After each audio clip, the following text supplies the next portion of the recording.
In the dimly lit basement of the Chicago History Museum, Dr. Victoria Ashford was having what she thought would be a routine Thursday afternoon in November 2023. As the museum's chief archivist specializing in early American transportation, she had spent countless hours examining historical photographs, but nothing could have prepared her for what she was about to discover in a collection that had been donated just 3 weeks earlier. The donation had arrived from the estate of Edmund Hartwell, a 96-year-old former railroad engineer who had passed away in his sleep at a nursing home in Springfield, Illinois.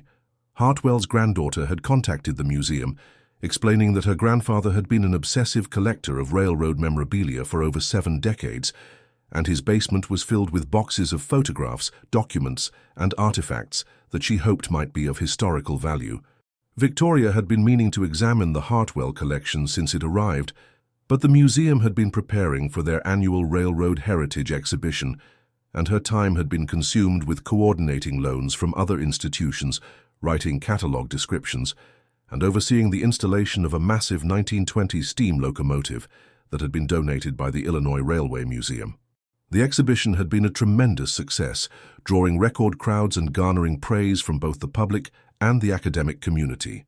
Victoria had worked tirelessly for months to ensure that every detail was perfect, from the lighting that highlighted the intricate craftsmanship of vintage railroad lanterns, to the interactive displays that allowed visitors to experience the sounds and sensations of early steam travel. Finally, with the exhibition successfully opened to the public and a rare, quiet afternoon ahead of her, Victoria decided to delve into the mysterious boxes that had been sitting unopened in the museum's climate-controlled storage facility. She pulled on her white archival gloves and carefully opened the first box, revealing dozens of photographs wrapped in yellowed tissue paper, each one meticulously labeled in Edmund Hartwell's spidery handwriting. The collection was extraordinary, spanning nearly 8 decades of American railroad history. There were images of magnificent steam locomotives with their brass fittings polished to perfection, elegant passenger cars with rich mahogany paneling and crystal chandeliers, bustling train stations filled with travelers in their finest period attire, and dramatic shots of trains crossing treacherous mountain passes and vast prairie landscapes. Hartwell had clearly been more than just a casual collector. His photographs were organized chronologically and geographically, with detailed notes about locomotive specifications, railroad companies, and historical context. Many of the images appeared to be original prints from the early days of railroad photography, when cameras were still cumbersome devices that required long exposure times and careful planning. Each photograph told a story of America's industrial transformation. Victoria found herself transported to an era when the railroad represented the cutting edge of technology, when steam locomotives were marvels of engineering that could traverse vast distances at speeds that seemed miraculous to people accustomed to horse-drawn transportation. Victoria worked methodically through the collection, scanning each photograph at high resolution for the museum's digital archive. She paused frequently to research unfamiliar locomotive types or to cross-reference historical events mentioned in Hartwell's notes. The work was painstaking but rewarding, as each image offered a glimpse into a vanished world of steam and steel that had shaped the development of modern America. As she worked, Victoria found herself admiring Hartwell's dedication to preserving these moments in history. His collection included not just the famous locomotives and grand stations, but also the everyday scenes of railroad life. Workers repairing tracks in the blazing summer heat, families saying goodbye on station platforms, children waving at passing trains from farmhouse windows. It was when she reached a photograph labeled Illinois Central Railroad Departure, Chicago Union Station, October 15th, 1903, that something made her stop and look more carefully. The image showed a typical scene from the golden age of rail travel, a powerful steam locomotive preparing to depart, with passengers boarding the elegant cars and well-dressed crowds gathered on the platform to see them off. At first glance, there was nothing unusual about the photograph. The composition was excellent, capturing the grandeur and excitement of early 20th century train travel. The locomotive was a beautiful example of Illinois central engineering, with steam rising dramatically from its stack and its brass fittings gleaming in the late afternoon sunlight. The platform was filled with the usual mix of passengers, porters, and well-wishers that characterized major train departures of the era. The scene was quintessentially American, representing the optimism and forward momentum of a nation that was rapidly industrializing and expanding westward. The passengers visible through the train windows appeared to be a cross-section of society. Well-dressed businessmen heading to important meetings, families embarking on long journeys to visit relatives, and perhaps a few adventurous souls seeking their fortunes in distant cities. But as Victoria studied the image more closely, something in one of the passenger car windows caught her attention. Unlike the other passengers, who were dressed in the formal attire typical of 1903, there appeared to be someone wearing distinctly modern clothing. The figure seemed to be holding something in their hands that looked completely out of place for the time period. Victoria reached for her magnifying glass and leaned in for a closer examination. What she saw made her heart race with disbelief. The person in the window was unmistakably wearing contemporary clothing, what appeared to be a modern hoodie and jeans, and they were holding what looked exactly like a smartphone, its screen glowing as if they were taking a photograph or recording video. The figure's appearance was so anachronistic that it seemed impossible. The hairstyle was distinctly modern, short and casual, in a way that would have been completely inappropriate for a respectable passenger in 1903. The clothing, while partially obscured by the train window and the angle of the photograph, was clearly from a different era entirely. Most disturbing of all, the person seemed to be looking directly at the camera with an expression of awareness that suggested they knew they were being photographed. Victoria blinked hard and looked again, certain that her eyes were playing tricks on her. But the figure remained, as clear and impossible as before. She adjusted the lighting in her office and examined the photograph from different angles. But the anachronistic passenger was undeniably there, frozen in time like a temporal anomaly that defied all logic and reason. Victoria immediately called her colleague, Dr. Marcus Chen, who worked in the museum's conservation laboratory. Chen was renowned throughout the museum community for his expertise in photographic analysis and his ability to detect even the most sophisticated forgeries and digital manipulations. If anyone could determine whether this photograph was authentic, it would be him. Chen had built his reputation over 2 decades of meticulous work, exposing fraudulent artifacts and authenticating genuine historical materials. He had developed innovative techniques for analyzing photographic materials, using everything from chemical analysis to advanced digital imaging to uncover the truth behind questionable items. 30 minutes later, Chen arrived in Victoria's office, carrying a large case filled with analytical equipment. He was a meticulous man in his early 50s, with graying hair and wire-rimmed glasses, known for his methodical approach to authentication and his unwillingness to jump to conclusions without thorough scientific analysis. He listened carefully as Victoria explained what she had discovered, his expression growing more skeptical with each detail. Chen had encountered numerous hoaxes and manipulated photographs during his career, and he approached each new case with a healthy dose of scientific skepticism and rigorous methodology. "Let me examine this systematically," Chen said, setting up his portable digital microscope over the photograph. "There are multiple ways to detect modern digital manipulation, even in photographs that appear to be historical. If this is a forgery, the evidence will be there." For the next 2 hours, Chen subjected the photograph to every test in his arsenal.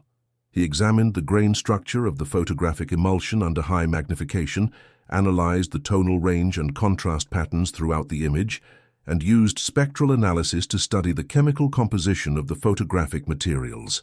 He looked for signs of digital compositing, inconsistent lighting, and any evidence of modern printing techniques. The photograph was printed on albumen paper, a process that had been widely used by professional photographers in the early 1900s, but had been largely abandoned by 1920. The emulsion showed the characteristic grain structure and tonal qualities of period photography, with none of the telltale signs of modern digital printing or manipulation. Chen also examined the image for inconsistencies in perspective, lighting, and depth of field that might indicate composite imaging. He studied the shadows cast by various objects in the scene, analyzed the way light reflected off different surfaces, and looked for any evidence that elements had been added to or removed from the original image. He used infrared photography to reveal any underlying layers or alterations that might not be visible to the naked eye. He analyzed the chemical composition of the photographic paper and emulsion using non-destructive spectroscopy. He even examined the photograph under ultraviolet light to check for any modern materials or inks that might indicate forgery. When Chen finally looked up from his equipment, his expression was deeply troubled. "Victoria," he said slowly, "I have to tell you that as far as I can determine, this photograph is completely authentic. The materials are consistent with early 20th century photography. The grain structure is uniform throughout the image, and there are absolutely no signs of digital manipulation or composite imaging. Whatever that figure is in the window, it was there when this photograph was taken in 1903. The two researchers stared at each other in stunned silence, both struggling to process the implications of Chen's analysis. If the photograph was genuine, then they were looking at evidence of something that should have been impossible. A person from the 21st century, somehow present on a train departing Chicago more than a century ago. Chen ran additional tests, using every piece of equipment at his disposal to double-check his findings. He consulted with colleagues at other institutions, sending high-resolution scans to experts in photographic authentication around the world. Every analysis confirmed his initial assessment. The photograph was authentic, dating from 1903, with no evidence of modern manipulation or alteration. Victoria decided to research the specific train departure captured in the photograph. Using the museum's extensive railroad archives and online databases, she was able to determine that the train in question was the Illinois Central's City of New Orleans, a premier passenger service that ran between Chicago and New Orleans, with stops in major cities throughout the Mississippi River Valley. The City of New Orleans was one of the most prestigious trains of its era, offering luxury accommodations for wealthy travelers making the journey between the industrial north and the agricultural south. The service included dining cars with elaborate meals prepared by renowned chefs, sleeping compartments with fine linens and polished wood furnishings, and observation cars where passengers could enjoy panoramic views of the American countryside. The train represented the pinnacle of early 20th century luxury travel, with amenities that rivaled the finest hotels of the era. Passengers could enjoy multi-course meals served on fine china, relax in comfortable parlor cars with leather seating and mahogany paneling, and sleep in private compartments equipped with electric lighting and running water. The passenger manifest for that particular departure had been preserved in the Illinois Central Railroad's historical records, which had been donated to the museum in the 1970s. Victoria was able to access a digitized copy of the manifest through the museum's research database, and she studied the passenger list carefully, looking for anything that might provide a clue about the mysterious figure in the window. Most of the passengers were listed with typical names of the era: William Morrison, Catherine Whitmore, Charles Pemberton, and dozens of others. The manifest included details about their destinations, the class of service they had purchased, and in some cases, their occupations and reasons for travel. Many were businessmen traveling on commercial ventures, families visiting relatives, or wealthy individuals taking leisurely trips through the South. But one name on the manifest made Victoria's blood run cold. Listed among the passengers was a Dr. V. Ashford, traveling from Chicago to Memphis on medical business. The passenger was described as a physician from Chicago, age 29, traveling alone in a first-class compartment. The coincidence of the surname was startling enough, but what made it truly unsettling was that Victoria knew from family stories that her great-great-grandmother had been named Vivian Ashford, and according to family records, she had been a physician practicing in Chicago in the early 1900s. Victoria had never paid much attention to her family genealogy, but now she felt compelled to investigate her ancestry more thoroughly.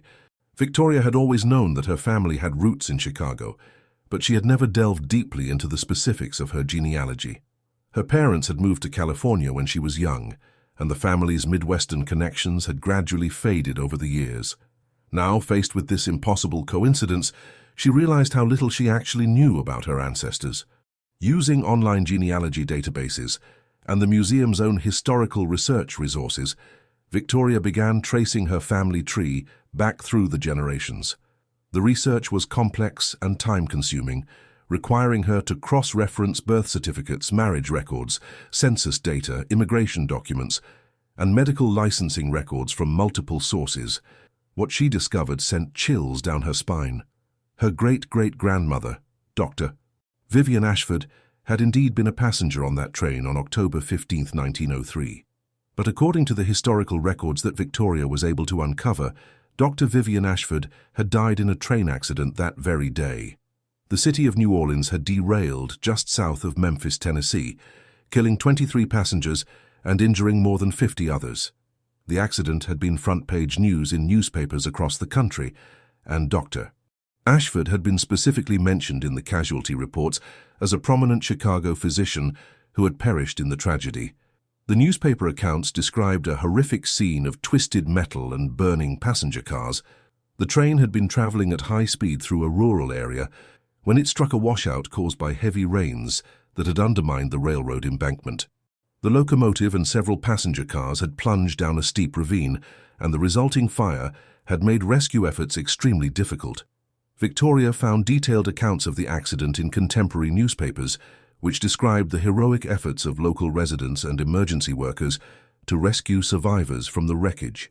The reports painted a vivid picture of the chaos and devastation, with rescuers working through the night by torchlight to pull injured passengers from the twisted remains of the train cars.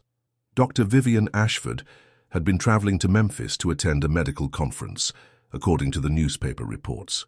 She had been one of the few female physicians practicing in Chicago at the time, and her death had been mourned by the medical community as the loss of a brilliant and pioneering doctor who had overcome significant obstacles to establish her practice.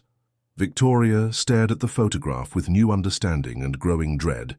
The face in the window, the face that seemed to be looking directly at her across more than a century of time, bore an unmistakable resemblance to her own features. The bone structure, the shape of the eyes, even the way the person held their head, all suggested a family connection that transcended rational explanation. She used the museum's sophisticated image enhancement software to bring out details that might not be immediately visible to the naked eye. As the resolution improved and the contrast was adjusted, the resemblance became even more apparent. It was as if she were looking at herself, dressed in modern clothing, somehow present on a train that had departed Chicago more than 100 years before her birth. The smartphone in the figure's hand was now clearly visible, its screen glowing with what appeared to be a camera application. The person in the window was taking a photograph, just as Victoria was studying one. The recursive nature of the image within an image created a temporal paradox that challenged everything she thought she knew about the linear nature of time and causality. Victoria spent hours studying the enhanced image, looking for any detail that might provide a clue about how this impossible situation could have occurred. The figure in the window appeared to be completely solid and real, not a ghostly apparition or photographic artifact. The lighting on the person was consistent with the rest of the image, and there were no signs of double exposure or other photographic anomalies. That evening, Victoria called her elderly Aunt Margaret, her grandfather's sister, who lived in a retirement community in Evanston. At 88, Margaret was one of the few remaining links to the older generations of the Ashford family, and she had always been the keeper of family stories, traditions, and genealogical information. Margaret had been the family historian for as long as Victoria could remember, maintaining detailed records of births, deaths, marriages, and family migrations. She had boxes of old photographs, letters, and documents that chronicled the Ashford family's journey from their origins in England through their settlement in the American Midwest. Victoria explained what she had discovered, carefully describing the photograph and the genealogical connections she had uncovered. Margaret listened in silence, and when Victoria finished, there was a long pause before the elderly woman spoke. "Victoria, dear," Margaret said finally, her voice trembling with emotion, "there's something I never told you about your great-great-grandmother, Vivian, something the family never talked about because it was too strange, too frightening for people to accept or understand." Margaret went on to explain that according to family stories passed down through the generations, Dr. Vivian Ashford had been involved in some kind of unusual scientific research in the months before her death. She had been corresponding with scientists and inventors across the country and in Europe, studying theories that were considered radical and unscientific, even by the progressive standards of her era. "Vivian was always different," Margaret continued. her voice growing stronger as she delved into the family history. Even as a child, she claimed to have dreams about the future, visions of things that hadn't happened yet, but later came to pass with uncanny accuracy.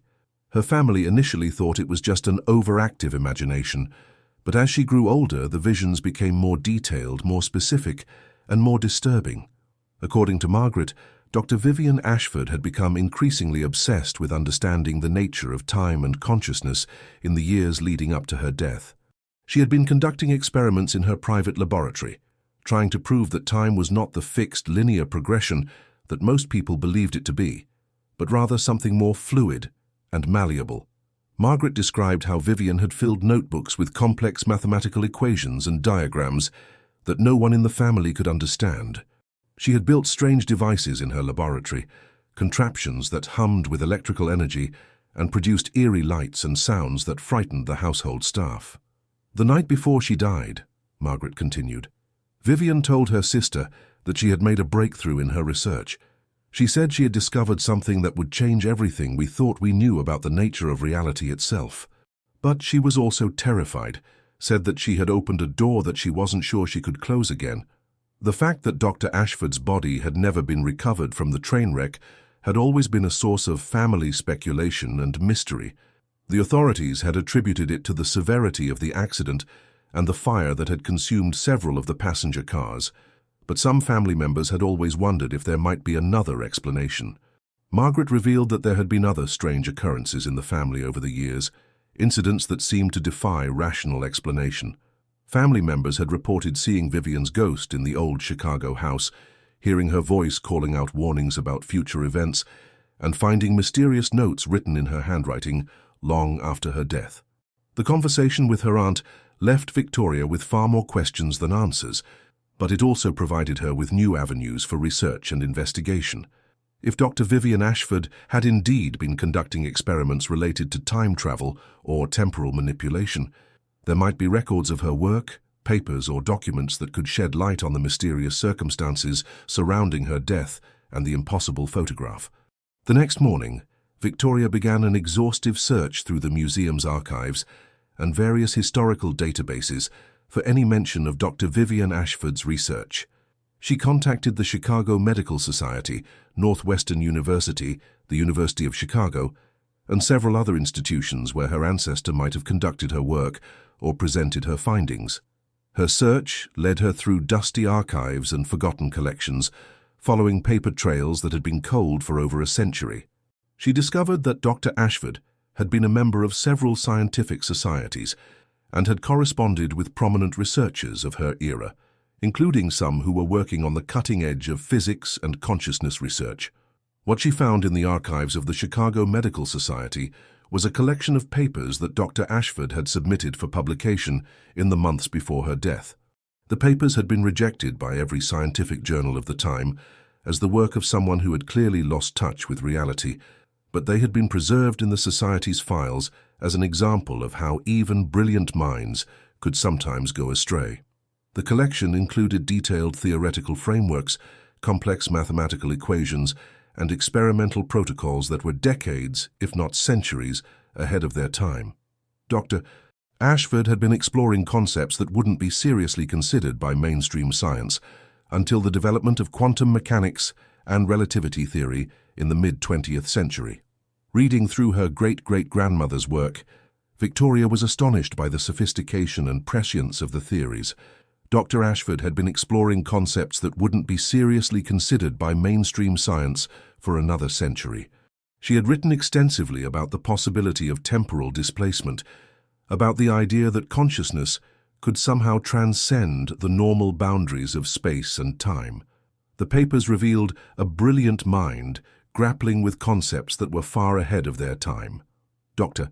Ashford had somehow intuited principles of quantum mechanics decades before they were formally discovered, and her theories about the nature of consciousness and time showed a remarkable understanding of concepts that modern scientists were still struggling to comprehend.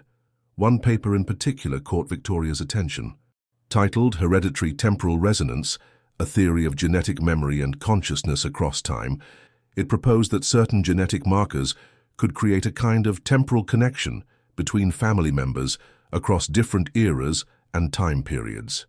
Dr. Ashford theorized that under specific circumstances, a person might be able to observe or even interact with their own descendants or ancestors across the barriers of time. The paper included detailed calculations and diagrams that incorporated concepts from physics that wouldn't be discovered or understood for decades. Dr. Ashford had somehow anticipated developments in quantum mechanics, relativity theory, consciousness research, and genetic science that were still being explored by modern scientists and researchers. The theoretical framework that Dr. Ashford had developed was based on the revolutionary idea that consciousness itself might be subject to quantum effects, allowing awareness and perception to transcend the normal boundaries of space and time. She had proposed that certain genetic markers could create a kind of quantum entanglement between family members, allowing them to share experiences and observations across different time periods. Time is not a river flowing in one direction, Dr. Ashford had written in one of her papers, but rather an ocean in which all moments exist simultaneously. Those with the proper genetic predisposition and training can learn to navigate these temporal waters, moving freely between past and future as easily as walking from one room to another in a house. The papers also contained references to experiments that Dr. Ashford had been conducting in her private laboratory, which had been located in the basement of her Chicago residence. She had been working with what she called temporal resonance chambers, devices that could supposedly amplify the natural temporal sensitivity that she believed existed in certain bloodlines and genetic lineages. Victoria found detailed blueprints and construction notes for these devices, along with records of the experiments Dr. Ashford had conducted. The equipment appeared to be a combination of electrical apparatus and what could only be described as early quantum mechanical devices, using principles that wouldn't be understood for decades. As Victoria read through the papers, she began to understand what might have happened on that fateful October day in 1903. Her great-great-grandmother had somehow succeeded in her experiments, creating a temporal displacement or connection that had allowed her to glimpse the future. But instead of traveling forward in time herself, she had somehow created a bridge that allowed her descendant, Victoria, to appear in the past. The photograph was evidence of this impossible connection, a moment when the barriers between past and future had somehow been breached through the power of genetic memory and consciousness. The figure in the train window wasn't really Victoria in any physical sense, but rather a temporal echo or projection of her consciousness back through time to the moment when her ancestor had been conducting her final, most dangerous experiment. But if this was true, it raised even more disturbing questions about the nature of reality itself. If Victoria could appear in a photograph from 1903, what other temporal connections might exist? Was time itself more fluid and malleable than anyone had imagined? And what were the implications for the future if the past could be altered or observed from the present? Victoria decided to conduct her own systematic investigation. Using the museum's high-resolution scanning equipment and advanced image analysis software, she began examining other photographs in the Hartwell collection, looking for any other anomalies, anachronisms, or impossible elements that might indicate temporal interference. What she found exceeded her wildest expectations and confirmed her growing suspicion that the temporal connections extended far beyond a single photograph. The evidence suggested that temporal anomalies had been occurring throughout the early 20th century, possibly as a result of her great-great-grandmother's experiments. In a photograph dated 1899, showing the construction of a new railroad bridge over the Illinois River, Victoria spotted a figure in the background, wearing what appeared to be modern safety equipment. The person was wearing a hard hat and reflective safety vest that wouldn't be invented for decades, and appeared to be operating some kind of electronic device while observing the construction work from a safe distance. The figure was positioned on a hillside overlooking the construction site, partially hidden by trees, but clearly visible to anyone who knew what to look for. The person appeared to be documenting the construction process with modern equipment, holding what looked like a digital camera with a telephoto lens. In another image from 1907, depicting a train wreck near Springfield, there was a person in the crowd who seemed to be holding modern photographic equipment. The individual was positioned at an optimal vantage point for documenting the accident scene, and their anachronistic equipment stood out starkly against the period clothing and technology of the other onlookers. The wreck had been a significant event in Illinois Railroad history, involving a collision between two passenger trains that had resulted in multiple casualties and extensive property damage. The photograph showed the aftermath of the accident, with railroad workers, emergency responders, and local residents gathered around the twisted wreckage. But among the crowd of period-dressed onlookers was a figure whose clothing and equipment clearly belonged to a different era entirely. Most disturbing of all was a photograph from 1901 showing a group of railroad workers posing beside a massive locomotive in the Illinois Central's repair shops in Chicago. In the background, barely visible in the shadows cast by the industrial machinery, was a figure that looked exactly like Victoria herself, watching the scene with the same intense, analytical expression she recognized from looking in mirrors. The figure was standing in a doorway, partially concealed by the complex machinery and equipment of the locomotive maintenance facility. But the face was clearly visible when enhanced and enlarged, and the resemblance to Victoria was unmistakable and undeniable. The person appeared to be taking detailed notes in a small notebook, documenting the scene with the same methodical, scientific approach that Victoria used in her own historical research. The evidence was mounting that something extraordinary and unprecedented was happening, something that connected Victoria to events across multiple decades in the early 20th century. But the more she discovered, the more questions arose about the nature of these temporal connections and what they might mean for her own future and the future of scientific understanding. Victoria began to notice subtle but significant changes in her daily life that seemed directly connected to her research into the temporal phenomena. She would sometimes have vivid, detailed dreams of places she had never been, memories that seemed to belong to someone else entirely. She would wake up with knowledge of historical events that she had never studied, specific details about the early days of railroad development that weren't recorded in any of the books or documents she had access to.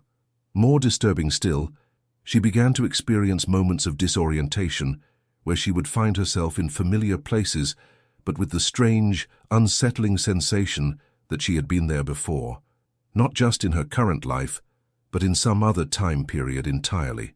The museum where she worked would sometimes feel different, as if she were seeing it through the eyes of someone from another era, someone who had walked these halls decades before they were built. The Chicago History Museum building itself had been constructed in 1932, but Victoria began to have vivid, inexplicable memories of the site as it had existed before the building was erected. She could recall with startling clarity the residential neighborhood that had once occupied the land, the tree-lined streets that had been widened to accommodate modern traffic, and the horse-drawn streetcar line that had once run past what was now the museum's front entrance. These memories were not vague impressions or imaginative reconstructions based on historical research and documentation. They were detailed, multi-sensory experiences that included the smell of coal smoke from nearby factories, the sound of horse-drawn carriages on cobblestone streets, the sight of gas lamps flickering in windows during the long winter evenings, and the feel of rough wooden sidewalks beneath her feet. Victoria had never experienced anything like these vivid, seemingly impossible recollections, and they left her questioning the very nature of memory, consciousness, and personal identity. The memories seemed to come in waves, triggered by specific locations, objects, or even certain times of day within the museum environment. One evening in late November, as Victoria was working alone in her office long after the museum had closed to the public, she experienced something that completely shattered her remaining skepticism about the temporal connections she had been documenting and investigating.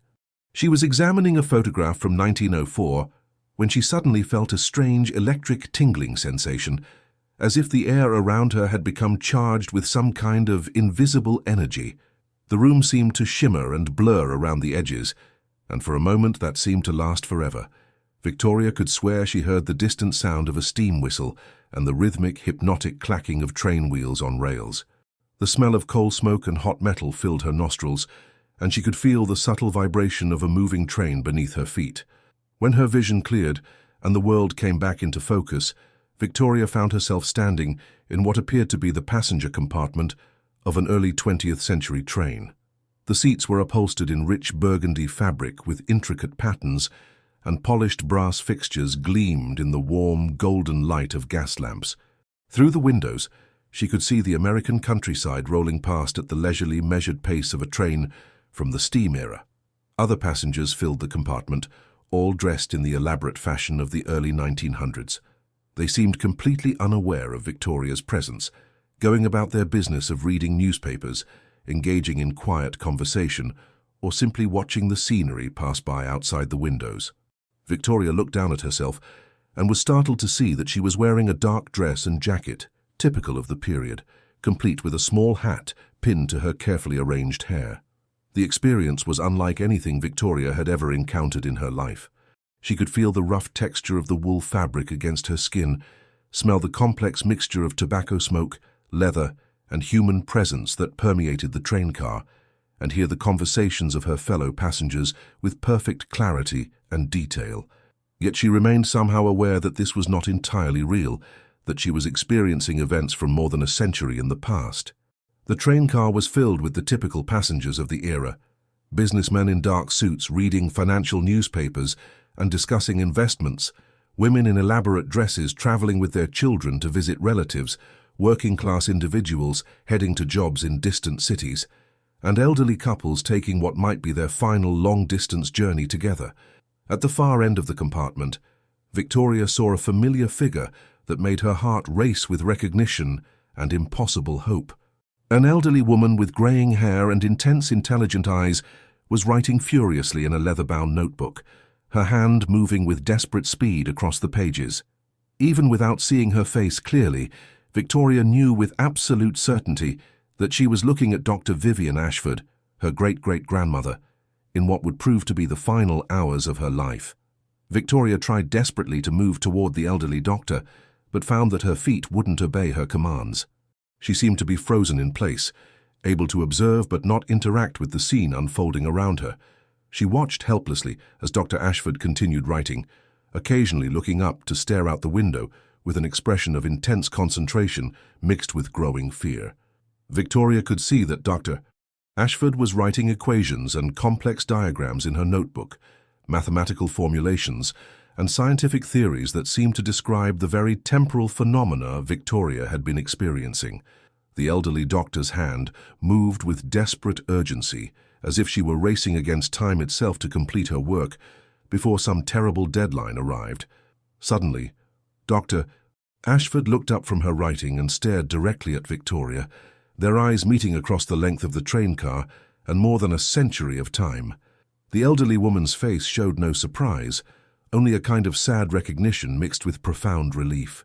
She nodded slowly, as if confirming something she had long suspected and hoped for, then returned to her writing with even greater urgency. Victoria could see that Dr. Ashford was now writing what appeared to be a message, something that seemed to be directed specifically at her across the impossible gulf of time.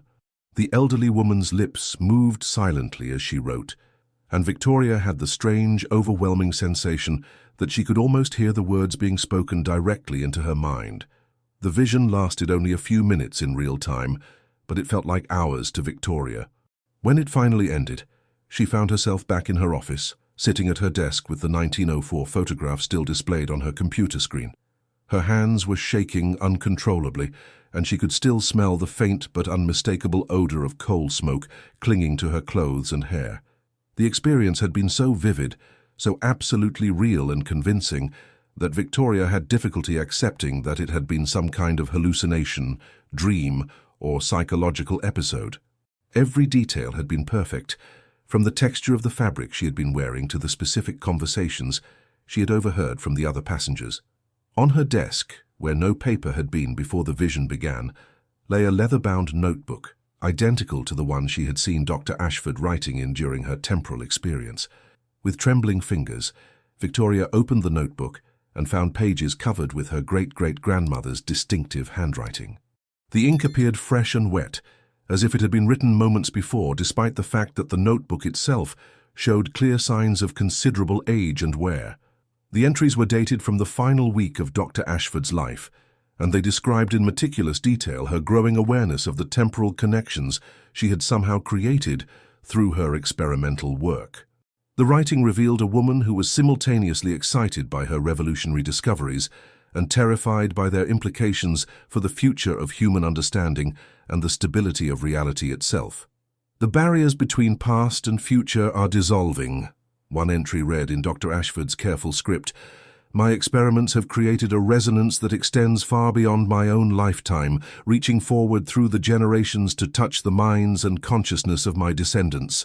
I can see them now, their faces appearing in mirrors and windows, watching me from across the centuries as they struggle to understand what I have done and what it means for the future of our family line.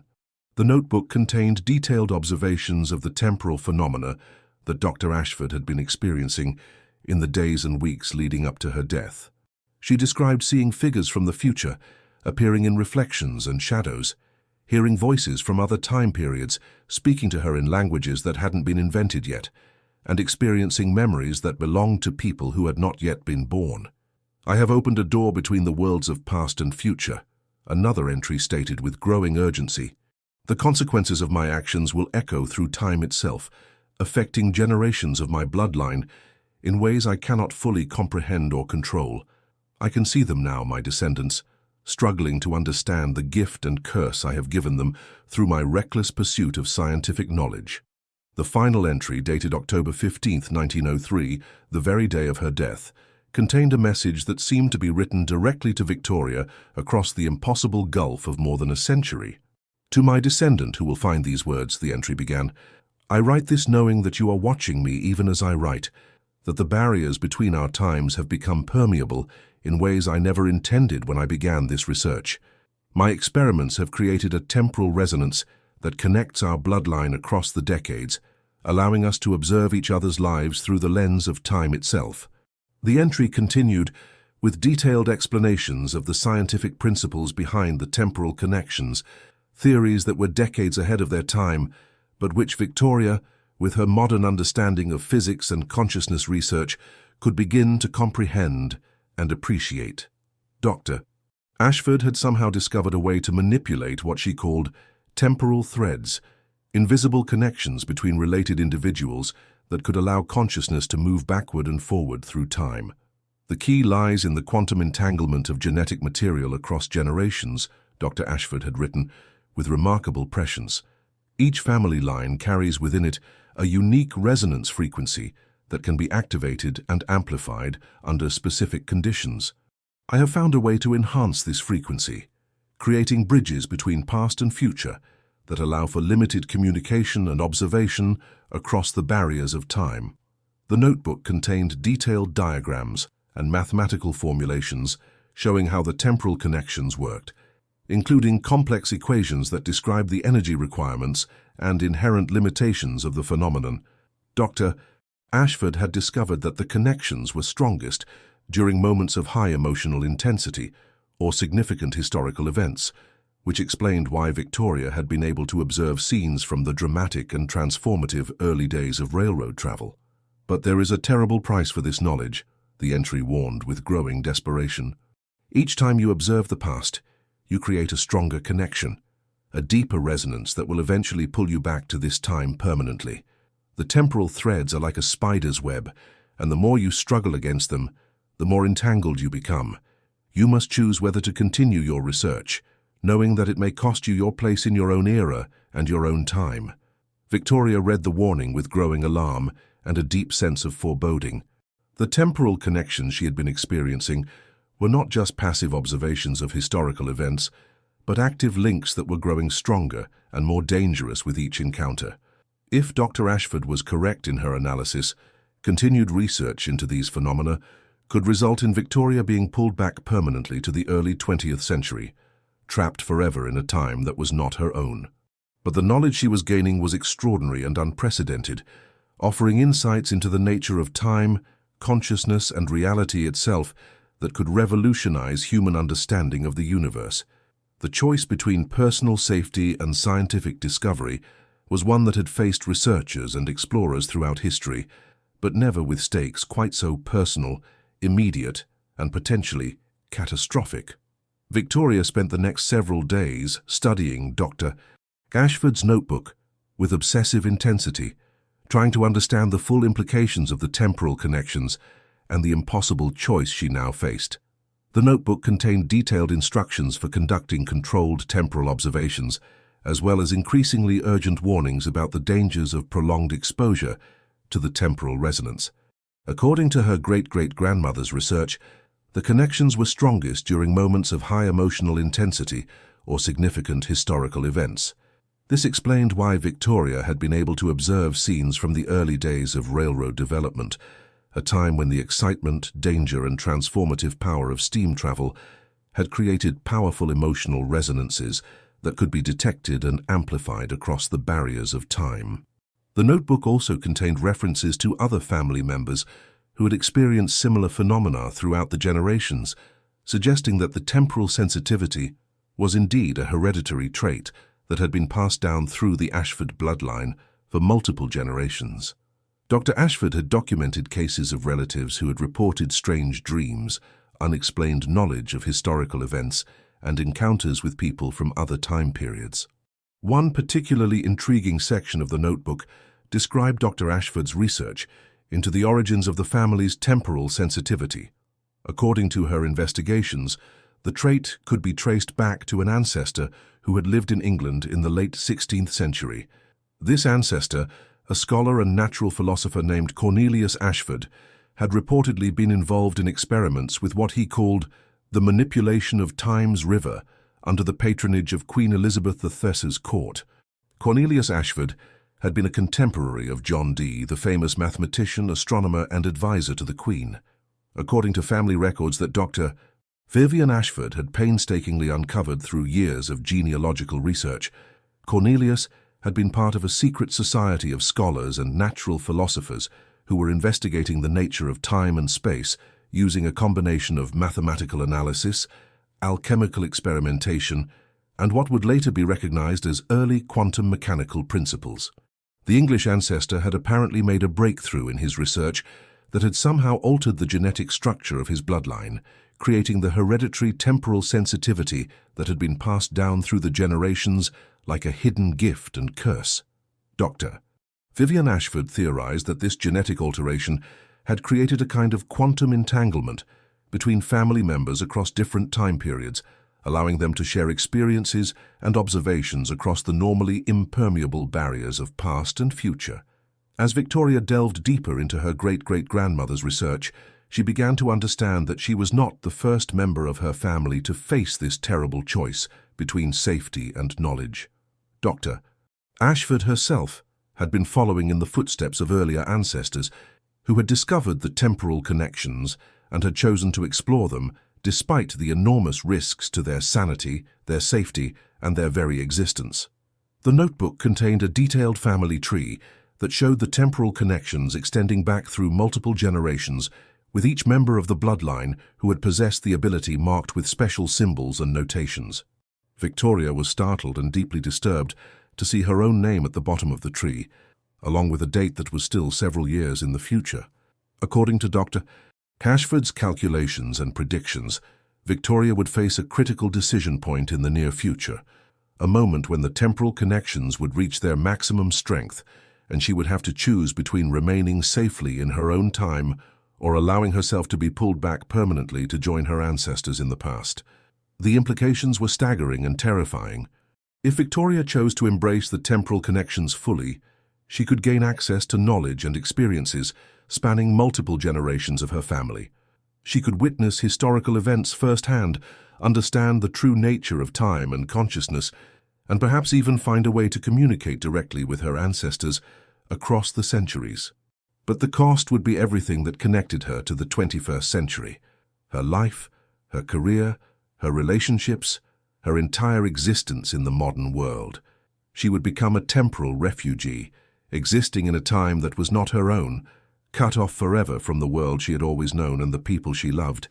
As Victoria wrestled with this impossible decision, she began to notice that the temporal connections were indeed growing stronger and more frequent, just as Dr. Ashford had predicted. Her dreams became more vivid and detailed, showing her scenes from the past with photographic clarity and emotional intensity. She would wake up with memories of conversations she had never had, knowledge of people she had never met in her current life, and a growing sense that she was somehow living in multiple time periods simultaneously. The photographs in the Hartwell collection began to reveal more and more anomalies as Victoria examined them with her enhanced understanding of the temporal phenomena and her growing sensitivity to temporal disturbances. She found evidence of her own presence in dozens of images spanning several decades, always watching, always observing, but never quite belonging to the time period she was visiting. In one particularly disturbing photograph from 1898, Victoria saw herself standing in the background of a group portrait of railroad executives celebrating the completion of a major construction project. But in this image, she appeared to be translucent and partially transparent, only partially present in the past, as if she were fading in and out of existence like a ghost caught between two worlds. The photograph showed a gathering of Illinois Central Railroad officials and engineers celebrating the completion of a new bridge over the Mississippi River. The men were posed formally in front of the massive steel structure, wearing their finest suits and looking appropriately dignified and proud of their engineering achievement. But in the background, barely visible among the shadows cast by the bridge's support structures, was Victoria's unmistakable figure. In this image, Victoria appeared to be struggling desperately to maintain her presence in the past. Her form flickered and wavered like a candle flame in the wind, sometimes solid and clearly defined, other times translucent and ghostly. It was as if the temporal connections were fighting against each other, trying to pull her in multiple directions simultaneously, while she fought to maintain her grip on her own time and place in history. Victoria realized with growing horror that she was running out of time to make her decision. The temporal resonance was approaching the critical threshold that Dr. Ashford had warned about, and soon the choice would be made for her by forces beyond her control. She could either embrace her destiny and allow herself to be pulled back to join her ancestors in the past, or she could find a way to sever the connections permanently and remain safely in her own time. But as she studied Dr. Ashford's research more carefully, Victoria began to understand that there might be a third option, a way to have both safety and knowledge. Her great-great-grandmother had been working on a way to stabilize the temporal connections, to create a controlled bridge between time periods that would allow communication and observation without the risk of permanent displacement or temporal exile. The final pages of the notebook contained incomplete equations and diagrams for what Dr. Ashford called a temporal anchor, a device that could maintain a stable connection to one's own time period, while allowing consciousness to travel freely through the temporal threads that connected past and future. But the research had been cut short by Dr. Ashford's death in the train accident, leaving the work unfinished and the device unbuilt. Victoria realized that she might be able to complete her ancestors' work, using modern technology and scientific understanding to create the temporal anchor that Dr. Ashford had envisioned but never had the chance to construct. It would be dangerous and unprecedented, requiring her to deliberately strengthen the temporal connections to a level that had never been attempted before, but it might offer a way to explore the past without sacrificing her future. Working with feverish intensity through the long winter nights, Victoria began to design a modern version of Dr. Ashford's theoretical temporal anchor. Using principles from quantum physics, consciousness research, and genetic science that hadn't been available in 1903, she created a comprehensive theoretical framework for a device that could maintain temporal stability while allowing controlled movement through time. The device would need to be calibrated to Victoria's specific genetic markers, the hereditary traits that made the temporal connections possible in the first place. It would also require enormous amounts of electrical power and sophisticated computer processing to maintain the complex calculations needed to navigate the temporal thread safely without becoming lost or trapped in the past. Victoria's temporal anchor would work by creating a stable quantum field that could maintain a connection to her own time period, while allowing her consciousness to explore other eras safely. The device would essentially serve as a tether, preventing her from becoming permanently displaced, while still allowing her to experience the temporal connections fully and gain the knowledge she sought. The design incorporated elements from several cutting-edge fields of research that were just beginning to be understood by modern science. quantum processors would handle the impossibly complex calculations needed to navigate the temporal threads safely, while sophisticated biomonitoring systems would track Victoria's vital signs and neural activity during temporal excursions to ensure her physical and mental safety. As winter turned to spring, Victoria had completed the theoretical design for the temporal anchor, but building the actual device would require resources, expertise, and technology that she didn't possess.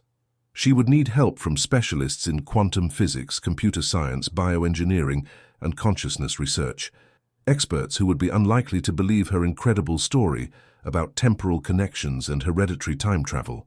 Victoria spent the next several weeks carefully approaching colleagues and researchers who might be willing to help with her project.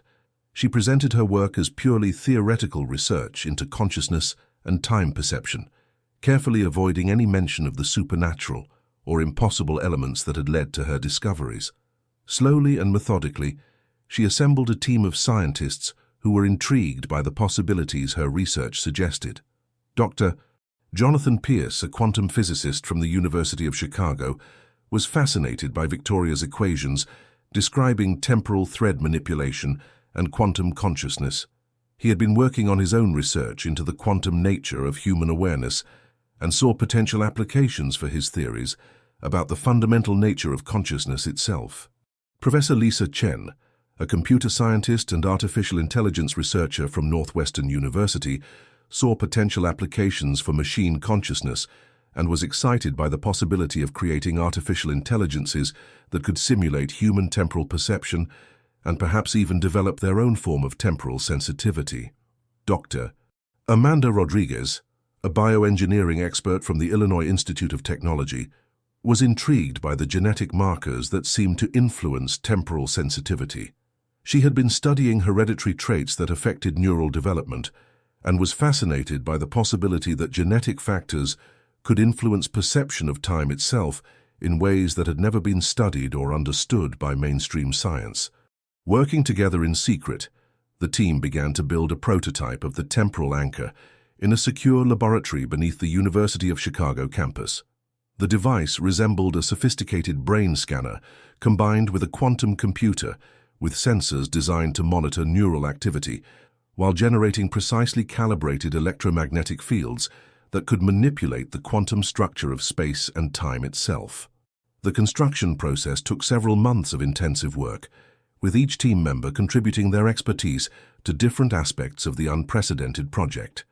Dr. Pierce designed the quantum field generators that would create the temporal stabilization effect.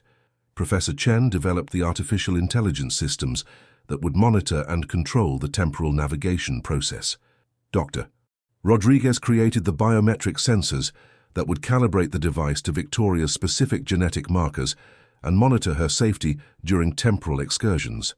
As the device neared completion, Victoria began to experience increasingly intense and frequent temporal episodes. She would find herself spontaneously shifting between time periods, sometimes for hours at a time, experiencing the past with such vivid clarity that she began to lose track of which time period was really her own.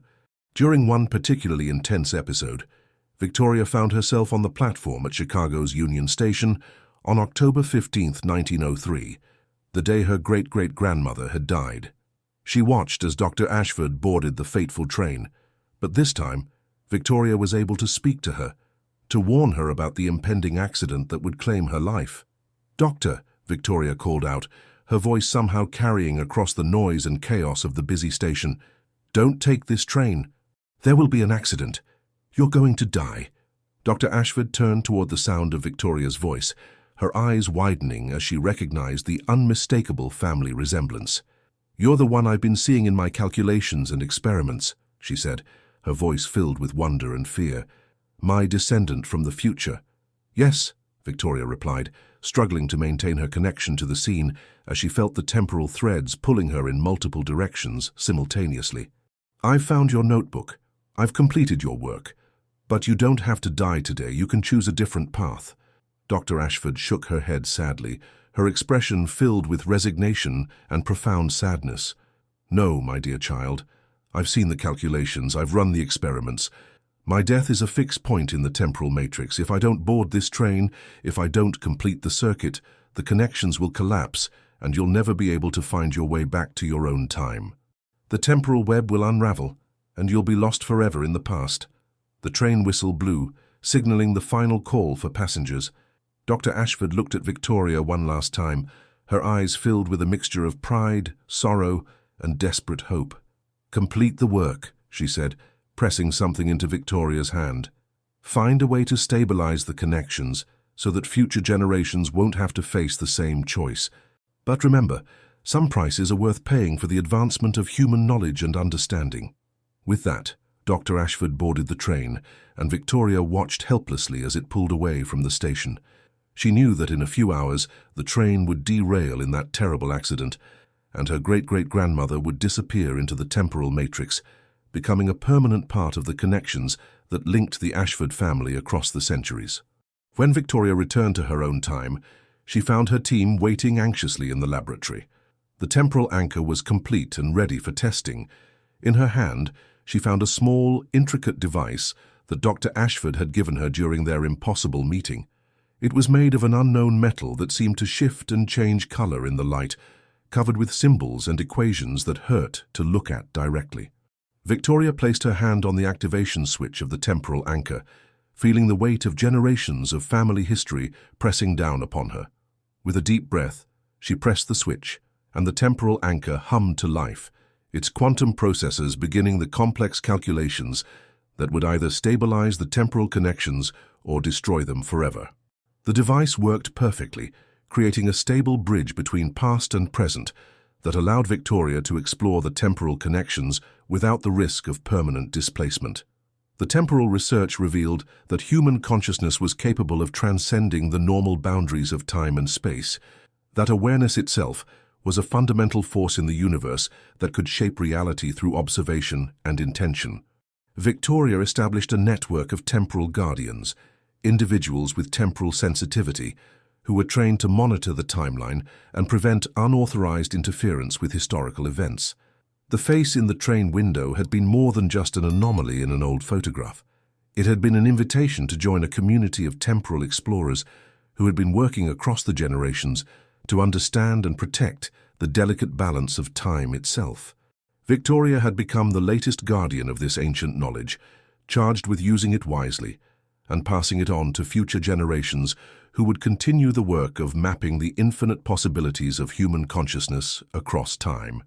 The photograph had been just the beginning, and the story would continue for as long as human consciousness existed to explore the infinite mysteries of existence.